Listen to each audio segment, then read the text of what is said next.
ছি ছি ছি রে নুনি ছি। ছি ছি ছিঁড়ে নুনি ছি এই ভাইরাল গানের অভিনেতার পরিচয়। ছি ছি ছিঁড়ে নুনি ছি ২০ বছর পর এর নায়ক এখন বয়স হয়ে গিয়েছে। কি করেন জানেন? ধনকে দেখলো মনকে চিনল নাই। ভাইরাল গানের নায়ক এখন কি করেন? জানলে আপনি চমকাতে বাধ্য হবেন। ছি ছি ছিঁড়ে নুনি ছি ১৯৯৫ সালে লেখা, ২০০৫ সালে মুক্তি পাওয়া বিপ্রতি বিসওয়ালের অভিনীত উড়িয়া গান ছি ছি ছিঁড়ে নুনি ছি ইনস্টাগ্রামের ভাইরাল হয়ে ২০ বছর পর আবারও আলোচনায় এসেছে। ইউটিউবে ভিউ হয়েছে পুরাতন কিন্তু গান ১৯৯৫ সালে কিন্তু লেখা হয়েছিল, আর ২০০৫ সালে মুক্তি পেয়েছিল এই গান।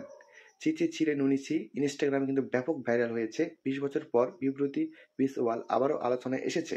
ইনস্টাগ্রামের যুগে কিন্তু কখন কোথায় কি গান ভাইরাল হয়ে যাবে কিন্তু বোঝা অসম্ভব। সম্প্রতি ছি ছি ছিঁড়ে নুনি ছি বিভিন্ন সামাজিক যোগাযোগ মাধ্যমে ব্যাপক হারে ভাইরাল হয়েছে। অনেকে কিন্তু এই গানটি ব্যবহার করে ফানি ভিডিও মেক করেছে। বুঝতে না পেরেও কিন্তু গানটি অনেকে শুনতেছে, ভক্তদের মুগ্ধ হয়েছে এই গানে। কিন্তু অনেকেই উড়িয়া এই গানটি যা ছি ছি ছিঁড়ে নুনি ছি শব্দ দিয়ে শুরু হয় তাতে নাচ করে ইনস্টাগ্রামে রিল হিসেবে পোস্ট করেছেন অনেকেই।